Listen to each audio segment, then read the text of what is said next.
Last spring, I stared at the most lifeless patch of earth in my backyard, a concrete hard strip where nothing had grown for 3 years.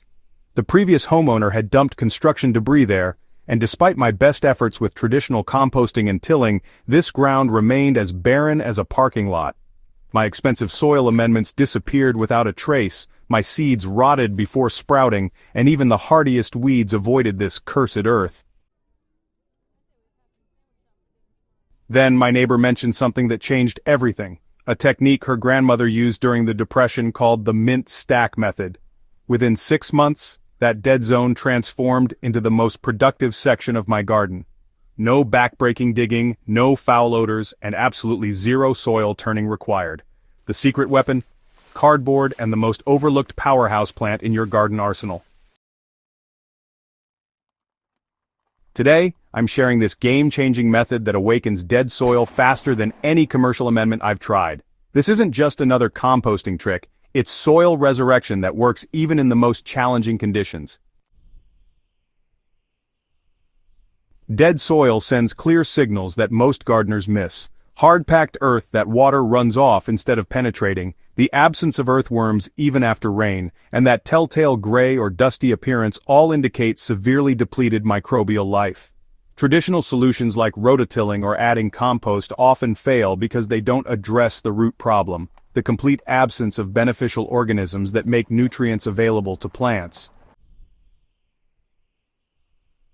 So, the cardboard mint stack method works because it creates a perfect environment for soil microbes to multiply explosively. Cardboard provides carbon-rich material that actually feeds beneficial fungi, while mint contributes nitrogen and natural compounds that stimulate microbial activity. Together, they form a slow-release biological factory that rebuilds soil structure from the ground up.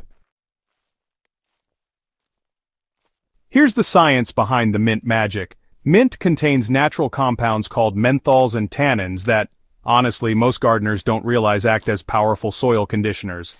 These substances break down slowly, creating an environment where beneficial bacteria thrive while suppressing harmful pathogens. And, the root system of mint also produces organic acids that naturally chelate minerals, making previously unavailable nutrients accessible to other plants. Cardboard serves as the perfect carbon base, decomposing at exactly the right rate to feed soil fungi without creating anaerobic conditions. Unlike wood chips or leaves that can tie up nitrogen during decomposition, cardboard releases its carbon gradually, while the mint provides the nitrogen balance. This creates what soil scientists call the perfect carbon-to-nitrogen ratio, naturally. Okay, so to get started, you'll want to select your cardboard carefully. Plain brown cardboard is really the best choice. Try to avoid anything that's got glossy printing, tape, or staples on it. Those large appliance boxes are fantastic because they give you a lot of coverage, but honestly, pizza boxes and shipping materials can work just as well.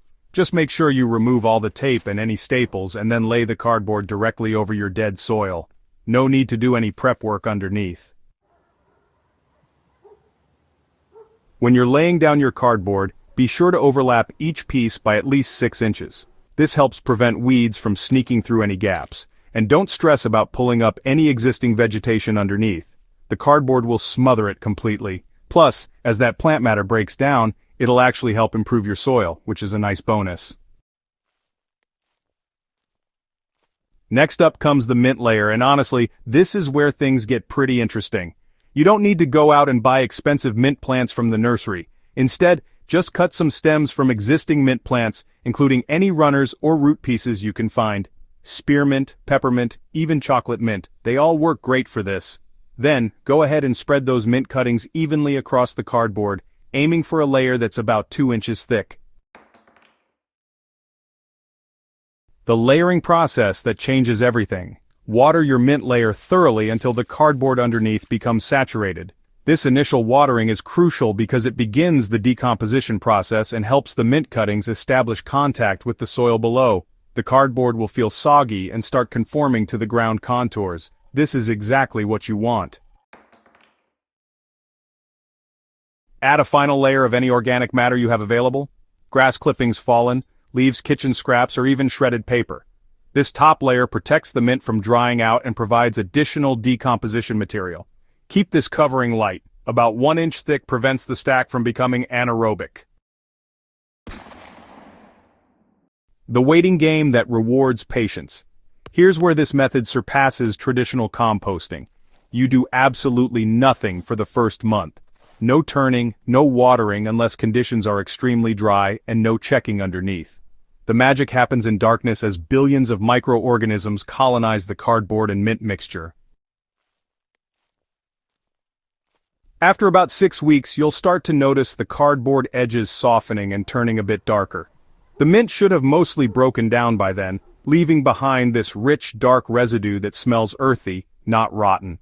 By the time you hit 3 months, you can gently lift the corners of the cardboard and, wow, you'll see the soil underneath has really changed. It's soft, dark, and honestly, just full of earthworms. When your dead soil comes alive, the transformation typically completes within 4 to 6 months, depending on climate conditions. You'll know your soil is ready when the cardboard tears easily and the earth underneath feels spongy and rich. The previously hard-packed ground will accept water readily, and you'll see earthworms throughout the entire area. Plant directly through the decomposed cardboard without removing it completely. The remaining cardboard continues feeding soil organisms while serving as a natural mulch that retains moisture and suppresses weeds. Your once-dead soil now contains millions of beneficial microorganisms, improved drainage, increased water retention, and a natural, slow-release fertilizer system that keeps working for years. The mint's natural compounds continue protecting against soil-borne diseases while encouraging healthy root development in new plants. This method works because it mimics nature's own soil-building process, just accelerated through intelligent layering. Give it a try in your most challenging areas and, well, prepare to be amazed at what patience and the right materials can accomplish. If this method transforms your dead soil like it did mine, hit that subscribe button and share this video with fellow gardeners who need to see their soil come alive. Your garden will thank you, and so will I.